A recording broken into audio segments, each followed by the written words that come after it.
To స్ఫూర్తి news బులెటిన్ల ముందుగా headline. భేటీ 10 కీలక అంశాలపై కొనసాగుతున్న చర్చ.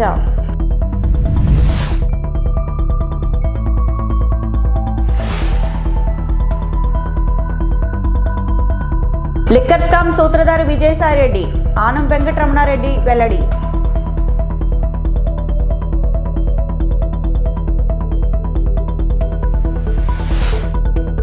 తిరుమల శ్రీవారిని దర్శించుకున్న నటి రమ్యకృష్ణ.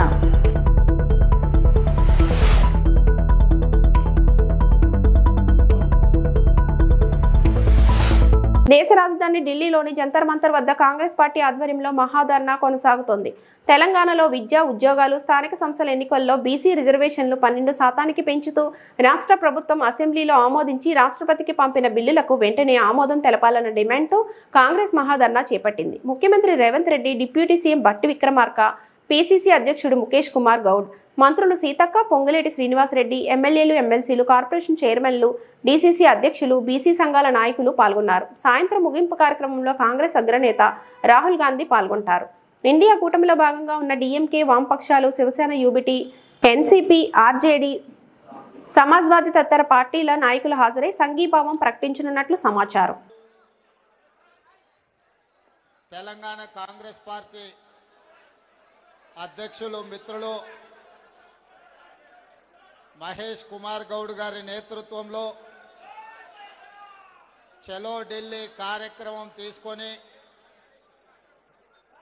జంతర్ మంతర్ వేదికగా కాంగ్రెస్ పోరుబాట కార్యక్రమాన్ని నిర్వహించి ఈ కార్యక్రమానికి శ్రీమతి సోనియా గాంధీ గారు, శ్రీ మల్లికార్జున్ ఖర్గే గారు, శ్రీ రాహుల్ గాంధీ గారు, శ్రీమతి ప్రియాంక గాంధీ గారు,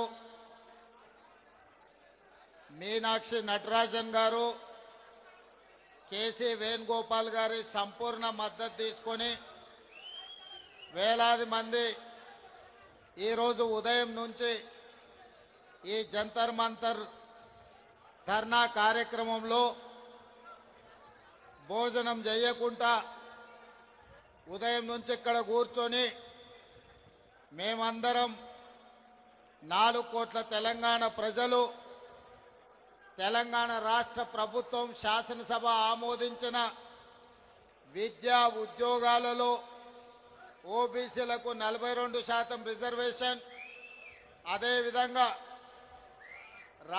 ఎన్నికలలో ప్రజాప్రతినిధులలో రాజకీయ రిజర్వేషన్లు 42% ఇవ్వాలని 2 బిల్లులను ఆమోదింపజేయడమే కాకుండా 2018లో ఆనాటి ముఖ్యమంత్రి చంద్రశేఖరరావు గారు బలహీన వర్గాల మీద కక్ష కట్టి తెలంగాణ రాష్ట్రంలో 50% రిజర్వేషన్లు మించకుండా ఒక చట్టాన్ని చేసి ఈనాడు మనం 50% పైగా రిజర్వేషన్లు ఇవ్వాలంటే ఆనాడు చంద్రశేఖరరావు గారు చేసిన చట్టం గుదిబండగా మారి తెలంగాణ రాష్ట్రంలో సర్పంచులుగా, ఎంపీటీసీలుగా, జడ్పీటీసీలుగా, జిల్లా పరిషత్ చైర్మన్లుగా, మున్సిపల్ కౌన్సిలర్లుగా, కార్పొరేటర్లుగా, మున్సిపల్ చైర్మన్లుగా, మేయర్లుగా రిజర్వేషన్ల పరంగా బలహీన వర్గాలకు అన్యాయం చేసే చట్టాన్ని తొలగిస్తూ మన మంత్రివర్గం ఆర్డినెన్స్ను పాస్ చేసి గవర్నర్ గారికి పంపిస్తే విద్యా ఉద్యోగాలలో 42% రిజర్వేషన్లు బలహీన వర్గాలకు, రాజకీయాలలో స్థానిక సంస్థలలో 42% రిజర్వేషన్ల బిల్లులను తెలంగాణ రాష్ట్ర గవర్నర్ రాష్ట్రపతి ఆమోదానికి పంపించారు. ఇదే కాకుండా తెలంగాణ మంత్రివర్గం ఆమోదించిన ఆర్డినెన్స్ 50% పరిమితిని తొలగిస్తూ ఆమోదించిన ఆర్డినెన్స్ను కూడా రాష్ట్రపతి గారికి పంపించడం జరిగింది. దాదాపుగా ఈ బిల్లులు వచ్చి 4 నెలలు పూర్తయినా రాష్ట్రపతి గారి నుంచి ఆమోద ముద్ర పడలేదు. నరేంద్ర మోడీ గారు, భారతీయ జనతా పార్టీ ఈ బిల్లులను అడ్డుకొని తెలంగాణ బలహీన వర్గాలకు అన్యాయం చేస్తుంటే ఇక గల్లీలో ఉండలేక ఢిల్లీలోనే తేల్చుకుందాం పదండి, చలో ఢిల్లీ కార్యక్రమాన్ని తీసుకొచ్చి ఈ వేదిక మీద ఉన్న ఉద్దండులే కాదు, తండాలలో, గూడాలలో, మారుమూల పల్లెల్లో కాంగ్రెస్ పార్టీ జెండా మోసిన ఈరోజు బలహీన వర్గాలకు 42% రిజర్వేషన్లు ఇవ్వాలని 42% రిజర్వేషన్లను నరేంద్ర మోడీ గారు మెడలు వంచైనా తీసుకువెళ్తామని చెప్పి వేలాదిగా ఈరోజు జంతర్ మంతర్లో ఈ ధర్నా దీక్షలో కూర్చున్నారు. తెలంగాణ రాష్ట్ర స్వాప్నికుడు నిర్దిష్ట పరిస్థితులకు నిర్దిష్ట కార్యాచరణ అనే సైద్ధాంతిక నిబద్ధతతో రాష్ట్ర సాధ్యనోద్యమ భావజాల వ్యాప్తి చేసిన ప్రొఫెసర్ జయశంకర్ సార్ జయంతి సందర్భంగా బీఆర్ఎస్ వర్కింగ్ ప్రెసిడెంట్ కేటీఆర్ నివాళులర్పించారు. ఢిల్లీలో జయశంకర్ సార్ చిత్రపటానికి పుష్పాంజలి ఘటించారు.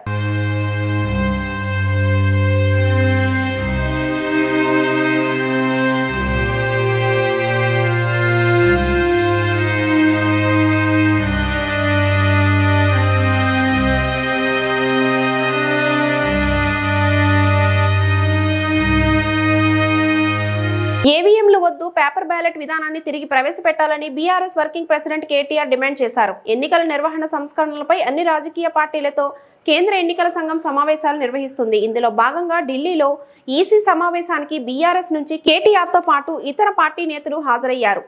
తసీతో సమావేశం అనంతరం కేటీఆర్ మీడియాతో మాట్లాడారు. పేపర్ బ్యాలెట్ విధానాన్ని తిరిగి ప్రవేశపెట్టాలి, బీహార్ ఎన్నికల నుంచే పేపర్ బ్యాలెట్తో ఎన్నికలు జరపాలి, ఈవీఎంలపై అనేక అనుమానాలు ఉన్నాయి, అనేక దేశాలు బ్యాలెట్ విధానంతోనే ఎన్నికలు నిర్వహిస్తున్నాయి. ప్రజల్లో ఉన్న విశ్వాసలేమి, నమ్మకం లేని తనం వల్ల ఓటింగ్ మెషిన్లు వద్దనుకొని పేపర్ బ్యాలెట్ కే ఈ దేశాలన్నీ కూడా మళ్ళీ తిరిగి వెనక్కి వెళ్ళిపోయినాయి. మేము ఎన్నికల కమిషన్ ని కోరింది ఏమంటే, మనం కూడా భారతదేశంలో ప్రపంచంలోనే అతి పెద్ద ప్రజాస్వామ్య దేశం భారతదేశం, 140 కోట్ల జనాభా కలిగిన దేశం, మరి దాదాపు 100 కోట్ల ఓటర్లు కలిగిన దేశం. మరి ఇట్లాంటి దేశంలో ఏదో ఈ మెషిన్ల వల్ల ఏదో నష్టం జరుగుతున్నది, నేను వేసిన ఓటు నేను అనుకున్న వారికి పోవడం లేదు అనే అభిప్రాయం ఉంటే అది ప్రజాస్వామ్యానికి చేటు. కాబట్టి మరి ఎలక్ట్రానిక్ ఓటింగ్ మెషిన్లను పక్కన పెట్టి తిరిగి పేపర్ బ్యాలెట్ నే తీసుకోవాలని చెప్పి ఇవాళ మేము మా పార్టీ తరఫున ఎలక్షన్ కమిషన్ ని కోరాం. ఆ ప్రాసెస్ కూడా మళ్ళీ తిరిగి పేపర్ బ్యాలెట్ ప్రవేశపెట్టే ప్రాసెస్ కూడా బీహార్ ఎన్నికల నుంచే ప్రారంభించండి, నవంబర్ లో జరగాల్సి ఉన్న బీహార్ ఎన్నికల్లోనే తిరిగి పేపర్ బ్యాలెట్లు ప్రవేశపెట్టండి. ఆ తర్వాత వచ్చే సాధారణ ఎన్నికల్లో అన్నింటిలో కూడా ఖచ్చితంగా మళ్ళీ పేపర్ బ్యాలెట్ తోనే నిర్వహించాలని చెప్పి కూడా మా పార్టీ తరఫున కుండబద్దలు కొట్టినట్టుగా మా అభిప్రాయాన్ని చెప్పాం. అట్లాగే ఎన్నికల్లో పార్టీలు ఇచ్చే హామీలు, ఎన్నికల్లో పార్టీలు ఇచ్చే అడ్డగోలు వాగ్దానాలు, ఈరోజు తెలంగాణనే ఎగ్జాంపుల్ గా తీసుకుంటే కాంగ్రెస్ పార్టీ ప్రజలకు అరిచేతిలో వైకుంఠం చూపెట్టి 420 హామీలు ఇచ్చి ఇష్టం వచ్చినట్టుగా నోటికి ఎంత వస్తే అంత అడ్డగోలు మాటలు చెప్పి ఒక వేలం పాటలాగా, ఒక అర్రాస్ పాటలాగా నోటికొచ్చిన వాగ్దానాలు చేసి ప్రజల్ని మోసం చేసి మభ్యపెట్టి ఓట్లు సంపాదించింది. మాకంటే 1.8% ఓటు ఎక్కువగా సాధించి ఇవాళ ప్రజల్ని 100 రోజుల్లోనే అన్ని వాగ్దానాలు అమలు చేస్తామని చెప్పి గ్యారంటీ కార్డులు ముద్రించి చివరికి స్టాంప్ పేపర్ల మీద అఫిడవిట్లు కూడా మరి ఇచ్చి ప్రజల్ని ఎట్లా వంచిందో, గుడిలో దేవుడి ముందు కూడా బాండ్ పేపర్లు పెట్టి ఎట్లా వంచినారో ప్రస్తుత ముఖ్యమంత్రి గారు, ఉప ముఖ్యమంత్రి గారు, ఇంకా ఇతర కాంగ్రెస్ పార్టీ నాయకులు, అది కూడా మేము సవివరంగా ఎక్స్ప్లెయిన్ చేయడం జరిగింది. ఎన్నికల్లో ఇచ్చిన మేనిఫెస్టోకి రాజకీయ పార్టీలు కట్టుబడి ఉండకపోతే తప్పకుండా వారిని శిక్షించాల్సిన బాధ్యత కూడా ఎన్నికల కమిషన్ మీదనే ఉన్నది. ఎన్నికల్లో ప్రజల్ని వంచే ఏ పార్టీ అయినా అధికారంలోకి వచ్చిన తర్వాత మోసం చేస్తే వారి అవసరమైతే సభ్యత్వాన్ని రద్దు చేసే విధంగా వారిని అనర్హులుగా మళ్ళీ భవిష్యత్తులో ఎలక్షన్ లో పాల్గొనడానికి అనర్హులుగా ఆలోచన చేయాలని చెప్పి కూడా ఎలక్షన్ కమిషన్ కి మేము విజ్ఞప్తి చేయడం జరిగింది. అట్లాగే ఈ రోజు బీహార్ లో ఏదైతే ఇంటెన్సివ్ రివిజన్ జరుగుతా ఉందో ఓట్ల, దానికి సంబంధించి కూడా విస్తృతమైన చర్చ జరగడం జరిగింది. దాదాపు 65 లక్షల మంది ఓట్లు పోయినాయి బీహార్ లో అని చెప్తా ఉన్నారు. ఎందుచేత ఇది జరుగుతా ఉన్నదని చెప్పి కూడా మేము ఎన్నికల సంఘాన్ని అడగడం జరిగింది. వారు చెప్పింది ఏమంటే, చనిపోయిన వాళ్ళ ఓట్లు తీసేశాము, అట్లాగే ఎవరైనా మైగ్రేట్ అయితే తీసేశాము, అట్లాగే ఎవరైనా రెస్పాండ్ అవ్వకపోతే తీసేసినాము, అట్లాగే ఎవరైనా ట్రేస్ చేయలేకపోతే వారి తీసేసినాం తప్ప ఎక్కడా ఏమి ఇబ్బంది లేదని చెప్పారు. మేము ఎన్నికల కమిషన్ కి ఈ రోజు మా పార్టీ తరఫున చెప్పింది ఏమంటే, రివిజన్ అనేది చేయాల్సిందే, తప్పేమీ లేదు, కానీ విశ్వాసం అనేది అందరినీ విశ్వాసంలోకి తీసుకొని చేసినట్టయితే బాగుంటది. ముఖ్యంగా క్షేత్ర స్థాయిలో, బూత్ లెవెల్లో, అట్లాగే నియోజకవర్గ లెవెల్లో, తాలూకా లెవెల్లో, మండల్ లెవెల్లో మరి అన్ని పార్టీలకు కూడా సభ్యులు ఉంటారు. మీరు ఈ ప్రక్రియలో అన్ని పార్టీలను, అఖిల పక్షాన్ని కూడా భాగస్వామ్యం చేసి పారదర్శకంగా, ట్రాన్స్పరెంట్ గా చేస్తే ఇట్లాంటి అపోహలు రావు, అనుమానాలు రావు. లేకపోతే తప్పకుండా అనుమానాలు వస్తాయి. మీరు క్షేత్ర స్థాయి నుంచి ఒక స్టాండర్డ్ ఆపరేటింగ్ ప్రొసీజర్ పెట్టి అన్ని పార్టీలను, అఖిల పక్షాన్ని కూడా ఇన్వాల్వ్ చేయండి. మాకు బూత్ లెవెల్ కమిటీస్ ఉన్నాయి. అన్ని రాజకీయ పార్టీలకు బూత్ లెవెల్ కమిటీలతో అవసరమైతే ఒక అఖిల పక్షాన్ని ఏర్పాటు చేసి కాళేశ్వరం కమిషన్ నివేదిక అంతా ట్రాష్ గ్యాస్. 655 పేజీల నివేదికను 60 పేజీలకు కుదించడంలోనే కాంగ్రెస్ నాయకుల భాగోతం అర్థమైపోతోంది.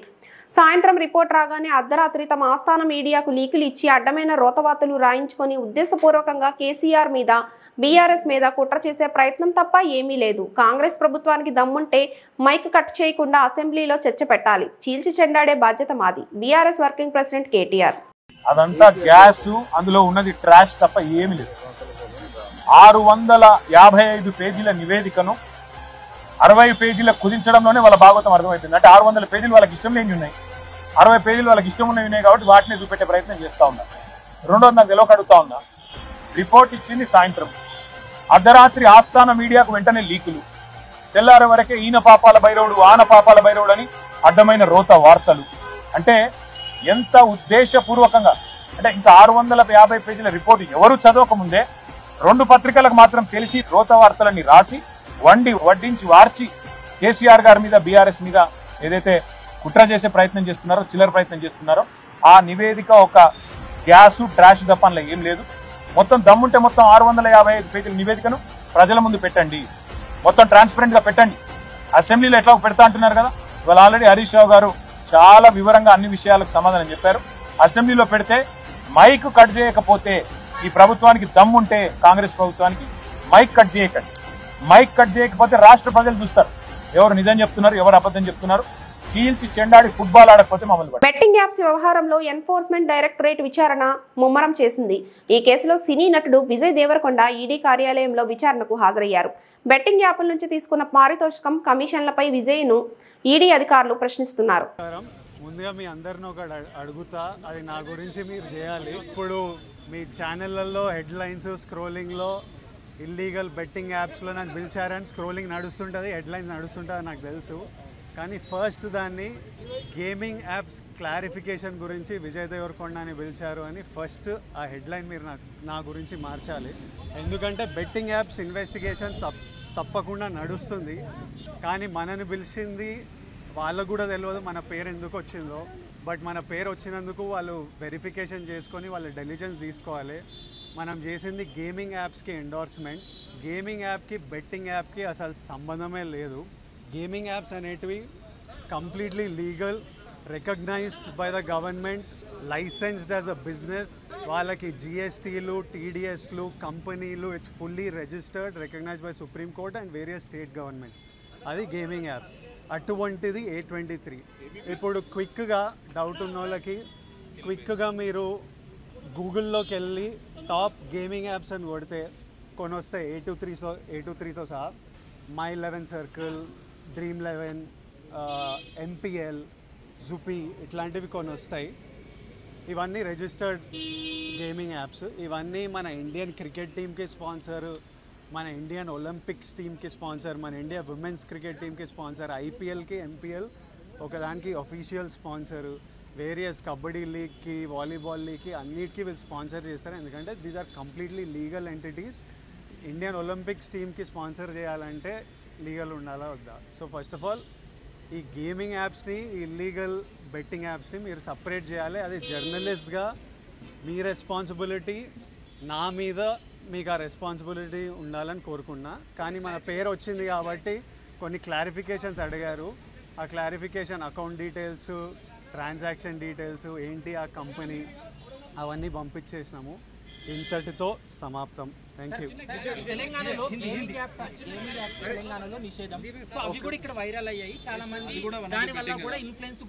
ఇప్పుడు legal apps geo location lock ఉంటుంది. మీరు కొంచెం రీసెర్చ్ చేసి ఈ యాప్ A23 యాప్ తెలంగాణలో వాడాలని చూడండి. అది ఓపెన్ కాదు. ఓపెన్ అయ్యి మీకు మెసేజ్ వస్తుంది, ఈ ఏరియాలో మీరు అలౌడ్ కాదు అని. పర్టికులర్ కొన్ని స్టేట్ గవర్నమెంట్స్ లీగల్గా అలౌ చేశాయి, కొన్ని స్టేట్ గవర్నమెంట్స్లో అలౌ చేయలేదు. సో అది క్లారిఫికేషన్. సోషల్ మీడియాలో వచ్చే ట్రోల్స్ పై తాను మాట్లాడలేకపోయినా తాను చేసిన మంచి మాట్లాడుతుందని అగ్ర కథానాయకుడు చిరంజీవి అన్నారు. ఫినిక్స్ ఫౌండేషన్ భాగస్వామ్యంలో ఏర్పాటు చేసిన బ్లడ్ డొనేషన్ డ్రైవ్ కు చిరంజీవి, తేజ సజ్జా ముఖ్య అతిథులుగా హాజరయ్యారు. రక్తదానం గొప్పతనాన్ని వివరించారు. నేను కొన్ని రోజులుగా రాజకీయాలకు పూర్తిగా దూరంగా ఉంటున్నాను. ఈ మధ్య ఓ నాయకుడు నన్ను అకారణంగా మాటలన్నారు. ఆ తర్వాత ఆయన ఓ ప్రాంతానికి వెళ్తే అక్కడ ఓ మహిళ ఆయనకు ఎదురు తిరిగింది. ఒకప్పుడు చిరంజీవి బ్లడ్ బ్యాంక్ ద్వారా ఆమె బిడ్డ ప్రాణాలు నిలిచాయని, అందుకే నేనంటే ఆమెకు గౌరవం అని తెలిపింది. మనల్ని ఎవరైనా మాటలంటే మనం చేసిన మంచి సమాధానం చెబుతుంది. అందుకే నేను ఎప్పుడూ దేనికి స్పందించను. అంత అవసరం కూడా నాకు లేదు అని చిరంజీవి అన్నారు. అలాగా ఒక పొలిటీషియన్ నన్ను అకారణంగా, నేను ఇప్పుడు పాలిటిక్స్ చాలా దూరంగా ఉన్నా సరే నా గురించి ఏదో అవాకులు చవాకులు ఆయన పేలినప్పుడు ఆయన మరొక చోటకి ఏదో ఒక ముంపు ప్రాంతానికి ఆయన వెళ్ళటం జరిగింది. అక్కడ ఒక స్త్రీ, ఒక ప్రౌఢ ఆవిడ అది మిడిల్ ఏజ్ ఉంటుందేమో, మిడిల్ ఏజ్. ఆవిడ తను పట్టుకుని నానా మాటలు తిడుతుంటే, నీకు ఎలా మనసు వచ్చింది చిరంజీవిని అనడానికి, అది అని తిడుతుంటే నాకు అనిపించింది, మామూలుగా మన మాస్ ఫ్యాన్ కదా ఆవిడ, చాలా గౌరవప్రదమైన కుటుంబంలో ఉన్నటువంటి మనిషిలాగా అనిపించింది గృహిణి. ఆవిడ ఎందుకు అంత ఇదిగా మాట్లాడుతుంది, ఆవిడెవరు, ఆవిడ చూస్తుంటే మామూలుగా సినిమా ఫ్యాన్ లాగానో చిరంజీవికి వీరాభిమానంగానో కాదు, ఇంకేదో ఉందంటూ నాకు అనిపించి ఆవిడ గురించి తెలుసుకోవాలని మన ఒక జర్నలిస్ట్ సోదరు ఎవరినో పంపించి తెలుసుకోవాలంటే వాళ్ళు చేసినటువంటి ఇంటర్వ్యూలో విజువల్స్ నాకు చూపించారు. ఏంటమ్మా అంత ఇదిగా, ఆయనకి వీరాభిమానం అంటే అభిమానం సినిమాభిమానం కాదయ్యా, ఆయన వ్యక్తిత్వానికి అభిమానం అంటే చెప్పినప్పుడు నా మనసు టచ్ అయింది.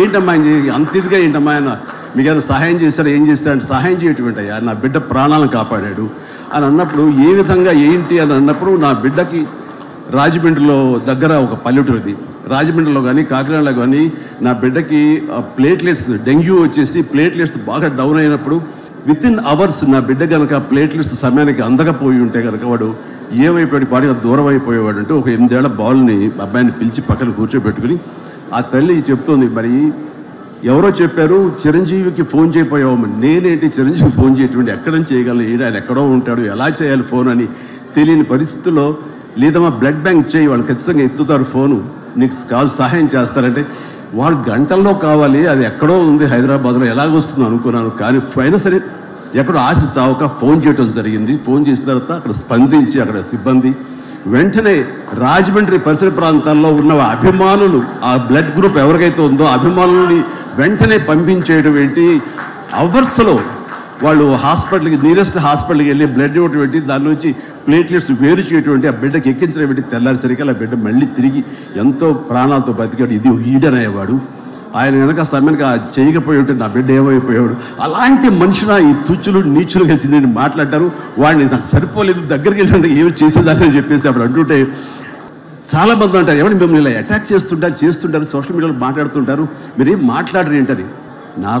నేను చేసినటువంటి మంచి కార్యక్రమాలు, నేను పొందినటువంటి ప్రేమ అభిమానం, ఇదే నాకు రక్షణ కవచం.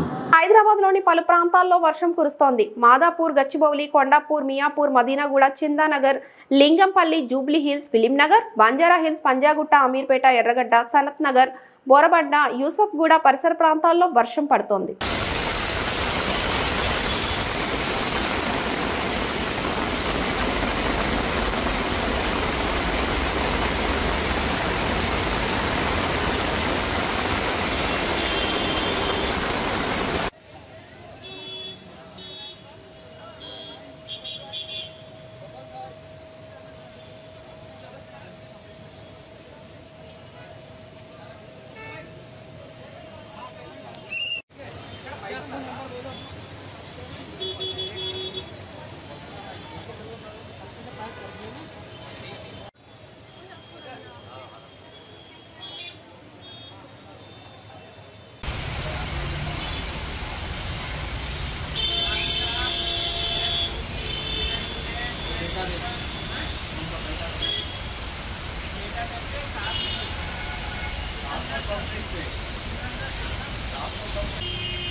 ముఖ్యమంత్రి చంద్రబాబు అధ్యక్షతన దాదాపు 10కి పైగా అజెండా అంశాలతో సచివాలయంలో రాష్ట్ర మంత్రివర్గ సమావేశం కొనసాగుతోంది. స్త్రీశక్తి పేరుతో మహిళలకు ఈ నెల 15 నుంచి రాష్ట్రం అంతటా 5 కేటగిరీల ఆర్టీసీ బస్సుల్లో ఉచిత ప్రయాణానికి ప్రమోదం తెలిపామన్నారు. AP land initiatives and tech hubs policy 2024-29పై చర్చించి కేబినెట్ నిర్ణయం తీసుకుంది. పర్యాటక శాఖ పరిధిలోని 22 హోటళ్లు, రిసార్ట్లు క్లస్టర్ల నిర్వహణ కోసం ఏజెన్సీ ఎంపిక నిర్ణయాధికారాన్ని ఆ శాఖ ఎండీ కల్పిస్తూ మంత్రివర్గం నిర్ణయం తీసుకోనుంది. నూతన బార్ లైసెన్స్ పాలసీపై మంత్రివర్గ ఉపసంఘం నివేదికకు కేబినెట్ ఆమోదం తెలిపింది. లిక్కర్ దుకాణాల్లో పర్మిట్ రూమ్లు అనుమతించనున్నాయి. నాయి బ్రాహ్మణుల సెలూన్లకు 200 యూనిట్ల వరకు ఉచిత విద్యుత్ కల్పించే నిర్ణయానికి కేబినెట్ ఆమోదం తెలపనుంది. మీడియా అక్రిడిటేషన్లపై కొత్త నిబంధనలపై చర్చించి నిర్ణయం తీసుకోనున్నారు.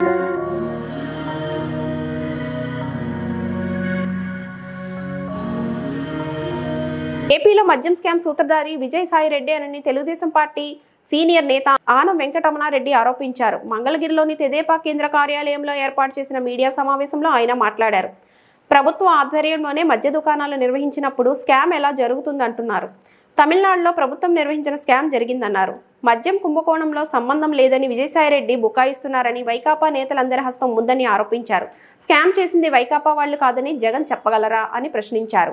ఇప్పటికైనా పార్టీ నేతలు ప్రజలకు క్షమాపణ చెప్పాలని డిమాండ్ చేశారు. తెలుగుదేశం పార్టీ నేతలు తప్పు చేయాలంటే భయపడతారన్నారు. పార్టీకి చంద్రబాబు హెడ్ మాస్టర్ అని ఏ తప్పు చేసినా శిక్షిస్తున్నారన్నారు. మీకు గుర్తుందా, ఆదాన్ డిస్టిలరీస్ లో ముప్పుడు అవినాష్ రెడ్డి గురించి ఒక 100 సార్లు చెప్పుంటాను నేను. ఎవడయా వీడు, ఎవడయా ముప్పు అవినాష్ రెడ్డి, రాజకేశ్ రెడ్డి తోడల్లుడో లేకపోతే కజినో, వీళ్ళు బంధువులు కదా మీకు? ఎట్ట చెప్తారా సంబంధం లేదనే? ఏమి ధైర్యం మీకు? ఎవరినైనా అడుగు వైసీపీ నాయకుడిని, మాకు సంబంధం లేదు, మాకు లిక్కర్ స్కామే జరగలేదు. ఎవరు తిన్నారే? మేము తిన్నాం డబ్బులా, మేము ఎక్కాం ఫ్లైట్ లా హీరోయిన్లతో. మేమేమైనా తప్పు చేయాలంటే అక్కడ హెడ్ మాస్టర్ ఉన్నాడు మాకు, ఆయన పేరు చంద్రబాబు నాయుడు గారు. బెత్తం పట్టుకొని ఉంటాడు రెడీగా, ఏం తప్పు చేసినా మాకు బెత్తంతో దెబ్బలు పడతాయి. మీరు ఏమనుభవించారా? రాసభోగాలు. అదేంది ఆ ఫ్లైట్ లేంది, ఆ ఎయిర్ క్రాఫ్ట్ లేంది. ఒక్కొక్కడు మామూలుగా స్పెషల్ ఫ్లైట్ లో పోతే ఎవరినో ఒకరిని తీసుకోబోతాం, ఒక్కడు పోతాడు ఫ్లైట్ లో. ఈ రోజు మేము అడుగుతున్నాం, వీటికి అన్నిటికీ సమాధానం చెప్పాల్సిన బాధ్యత జగన్మోహన్ రెడ్డి మీద ఉంది. ఆయన ఆ రోజు ముఖ్యమంత్రి కాబట్టి. ఏమని? లేదు, నాకు రాజకేశ్ రెడ్డి ఎవరో తెలియదు, ముప్పుడు అవినాష్ రెడ్డి ఎవరో తెలియదు, వెంకటేష్ నాయుడికి నాకు సంబంధం లేదు, చెవిరెడ్డి భాస్కర్ రెడ్డి నాకెవరో తెలియదు, మిథున్ రెడ్డి నాకెవడో తెలియదు. I don't know these people, నాకు వీళ్లతో సంబంధం లేదు అని నువ్వు చెప్పు. ఇంకా మీ పార్టీ పేరు కూడా చెప్పం కదా, చెప్పగలుగుతారా అని మేము అడుగుతున్నాం. దీనికి సూత్రధారి ది కింగ్ మ్యాన్ మా పొట్టోడు. ఎవడు మా పొట్టోడు? విజయసాయి రెడ్డి, మా పొట్టబ్బాయి. ఈ రోజు మేము అడుగుతున్నాం, విజయసాయి రెడ్డి ఏం చెప్పాడు? జగన్మోహన్ రెడ్డికి విజయసాయి రెడ్డి అత్యంత సన్నిహితుడు, వైసీపీ పార్లమెంటరీ పార్టీలో నెంబర్ 1 కింగ్ పిన్, మొత్తం నడిపించింది అతనే. ఆ రోజు నేను చెప్పా, పొట్టోడు నమ్మొద్దురా, నమ్మితే సంకనాకిపోతారు అని అన్నానా లేదా? ఎవరైనా మీరు నా మాట విన్నారా? ఏం చేశాడు సాయ్యే? సంకనాకిచ్చేసాడు మిమ్మల్ని. అది నెల్లూరు అంటే లిక్కర్ స్కామ్ జరిగింది కానీ నాకు సంబంధం లేదు అన్నాడు. ఎవరు విజయసాయి రెడ్డి? మీ ఓడు కాదా? మొన్న వరకు మీరు చేసిన యదవ పనుల్లో పంచుకోలేదా? వైజాగ్ ఇన్ఛార్జి కదా? ఈ లిక్కర్ డబ్బుల్లో వీళ్ళకి ఎవరికి వాటాలు రాలేదా? మళ్ళీ మాకు సంబంధం లేదు, సిగ్గు లేకుండా ఎలా చెప్తారు అని అడుగుతున్నా. విజయసాయి రెడ్డికి సంబంధం ఉందంటే, విజయసాయి రెడ్డి లిక్కర్ స్కామ్ జరిగింది, సారాయిలో డబ్బులు సంపాదించాము అని విజయసాయి రెడ్డి చెప్పిన తర్వాత మీకు అందరికి సంబంధం ఉన్నట్టే కదా, లేకుండా ఎట్టుంటది? ఒక్కసారి మాట్లాడేటప్పుడు చెప్పేటప్పుడు మనస్సాక్షిని ఒక్కసారి అడగండి. ఆ మనస్సాక్షి చెప్పొద్దు మీకు వద్దురా అని. కానీ మీరు ఇండ్రగా మేము చెప్తే మేమే మీ మనస్సాక్షి, ఈ ప్రెస్ రూమే మీకు మనస్సాక్షి. మీ వైసీపీ ప్రభుత్వంలో ఈ ప్రెస్ రూమ్ లో మాట్లాడిన మాటలు మీరు వినుంటే ఈ రోజు ఇంకొక 20-30 సీట్లు వచ్చుండొచ్చేమో, కానీ మీరు వినలా, ప్రజలు తిరస్కరించారు మిమ్మల్ని. సో విజయసాయి రెడ్డికి సంబంధం ఉందంటే వైసీపీ ప్రభుత్వంలో ప్రతి ఒక్క నాయకుడికి లిక్కర్ స్కామ్ లో సంబంధం ఉంది అనేది విషయం మీరు అందరూ గుర్తుపెట్టుకోవాలి, వైసీపీ నాయకులు కూడా గుర్తుపెట్టుకోవాలి. తిరుమల శ్రీవారిని సినీ నటి రమ్యకృష్ణ దర్శించుకున్నారు. బుధవారం VIP ప్రారంభ విరామ దర్శన సమయంలో ఆమె తన కుమారుడితో కలిసి స్వామివారి సేవలో పాల్గొన్నారు. తితిదే అధికారులు వీరికి స్వాగతం పలికి దర్శన ఏర్పాట్లు చేశారు. దర్శన అనంతరం రంగనాయకుల మండపంలో రమ్యకృష్ణకు పండితులు ఆశీర్వచనం చేసి స్వామివారి తీర్థ ప్రసాదాలను అందజేశారు.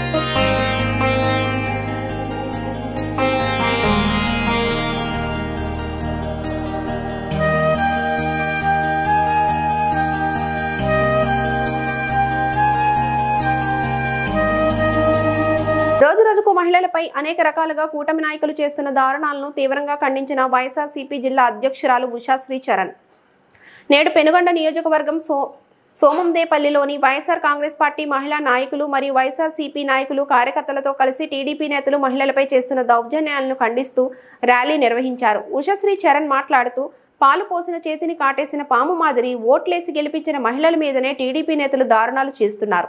రాష్ట్రంలో ఆడబిడ్డల మీద జరుగుతున్న అఘాయిత్యాలు చూస్తుంటే అసలు మనం ఆంధ్రప్రదేశ్లో ఉన్నామా, అరాచక పాలనలో ఉన్నామా అనే సందేహం కలుగుతోంది. మహిళలకు ఆఫీసులు, స్కూళ్ళు, ఊళ్ళు అనే తేడా లేకుండా ఎక్కడా భద్రత లేదు. ఆఖరుకు తెలుగుదేశం నాయకులు కూడా రాక్షసుల అవతారం ఎత్తి మహిళల ఉసురు పోసుకుంటున్నారు. మహిళలకు అందుబాటులో ఉండే దిశ చట్టాన్ని సర్వనాశనం చేశారన్నారు. టీడీపీ ఎమ్మెల్యే నజీర్ అహ్మద్ మహిళతో అసభ్యంగా ప్రవర్తించారు. ఆ వీడియో గురించి మాట్లాడడానికి ఒక మహిళగా నాకు చాలా ఇబ్బందిగా ఉందన్నారు. అదే వేరే వాళ్ళు చేస్తే నువ్వు ఫోర్ ఫ్రంట్ లో వచ్చేసి జగన్మోహన్ రెడ్డి గారు ఏం తప్పు చేయలేదు, కేవలం విమర్శం చేయాలనే ఒక కారణంతో ఈ రోజు నువ్వు విమర్శం చేసేది ఒక పని కట్టుకుని చేస్తున్నావు కదా అనిత గారు. ఇది కరెక్ట్ కాదు. దయచేసి మీరు నజీర్ గారు ఎవరైతే నిన్న ఇంత మిస్బిహేవ్ చేశాడో వాళ్ళని వెంటనే మీరు యాక్షన్ తీసుకోవాలి. ఎందుకంటే యావత్ మహిళా లోకం కూడా ఈ రోజు ఖండిస్తున్నారు, అందరూ కూడా మండిపడుతున్నారు. గతంలో జగన్మోహన్ రెడ్డి గారు అయితే మహిళలకు ప్రతి ఒక్క దానిలో కూడా రిజర్వేషన్ పెట్టి ప్రవేశం పెట్టి నడిపించిన కార్యక్రమం జగన్మోహన్ రెడ్డి గారు చేసినారు. గతంలో జగన్మోహన్ రెడ్డి గారు ఒక హోమ్ మినిస్టర్, దళితకు హోమ్ మినిస్టర్ ఇచ్చినారు కాబట్టి దాన్ని ఫాలో అవుతూ అనిత గారికి ఈ రోజు హోమ్ మినిస్టర్ గా మీకు ఆ పోస్ట్ వచ్చింది, ఆ పోర్ట్ఫోలియో వచ్చింది అంటే కేవలం జగన్మోహన్ రెడ్డి గారు ఏదైతే పాటించినారో దాన్ని మీరు కాపీ కొట్టమని తప్ప ఈరోజు జగన్మోహన్ రెడ్డి గారు దయవల్లి నువ్వు కూడా హోమ్ మినిస్టర్ అయినావు అని మేము నిజంగా చెప్పుకుంటున్నాము. దయచేసి ఇప్పటికైనా అనిత గారు మీరు అది ఇది కల్లిబిల్లి మాటలు మాట్లాడుకోకుండా మహిళకు ఎక్కడైనా అన్యాయం జరిగినప్పుడు వెంటనే మీరు స్పందించే కార్యక్రమం చేయాలి. అదేవిధంగా ఈరోజు మహిళలందరూ కూడా మేము దయచేసి సేవ్ ఆంధ్రప్రదేశ్ అనే కార్యక్రమం మేము చేస్తున్నాం. ఇప్పటికైనా అనిత గారు, హోమ్ మినిస్టర్ అనిత గారు, చంద్రబాబు నాయుడు గారు, కూటమి ప్రభుత్వంలో భాగస్వామైన ప్రతి ఒక్క మహిళ ఎమ్మెల్యే, మంత్రి గారికి ఒకటే వినవించుకుంటున్నాం. దయచేసి ఇప్పటికైనా దిశా చట్టం అమలు చేయండి. ఎందుకంటే ఆ రోజు ఈ దిశ యాప్ ఎవరెవరైతే డౌన్లోడ్ చేసుకున్నారో ఆ పిల్లలందరూ కూడా 90% సేఫ్టీగా ఉండడం మనం చూసినాం. మీరు మహిళలకు హెల్ప్ చేయాలి, వాళ్ళ తోడుగా నిలబడాలి అంటే దిశ యాప్ ని ఇంట్రడ్యూస్ చేస్తూ ఎక్కడ కూడా మీరు ఈగో పోకుండా, ఈగో ఫీల్ కాకుండా జగన్మోహన్ రెడ్డి గారు చేసినది మంచి పని, దాన్ని ఒప్పుకుంటూ మీరు దాన్ని అమలు చేయాలని, మహిళల్ని కాపాడాలి. మహిళల రక్షణ కొరవైంది ఈ రాష్ట్రంలో కాబట్టి దయచేసి మీరు మహిళా రక్షణ కోసం ఈ ఒక కూటమి ప్రభుత్వం పనిచేయాలి అని ఈరోజు వైఎస్ఆర్సీపీ పార్టీ తరఫున మేము క్యాడర్ నాయకులందరూ డిమాండ్ చేసి వెంటనే మీరు ఎమ్మెల్యే గుంటూరు నజీర్ గారి పైన, గుంటూరు ఈస్ట్ నజీర్ గారి పైన వెంటనే మీరు చర్యలు తీసుకోవాలి అని చెప్పి ఈరోజు కూటమి ప్రభుత్వం మళ్లీ ఇంకొకసారి ఇటువంటి ఒక ఇన్స్టెన్సెస్ ఘటన ఇంకొకసారి పునరుద్భవం కాకుండా చంద్రబాబు నాయుడు గారు అన్ని రకాల చర్యలు తీసుకోవాలని మేము ఈరోజు డిమాండ్ చేస్తున్నాం. జై జగన్, మహిళల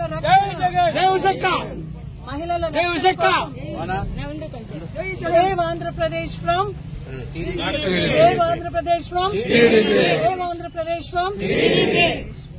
ఈ వార్తలు ఇంతటితో సమాప్తం. నమస్తే.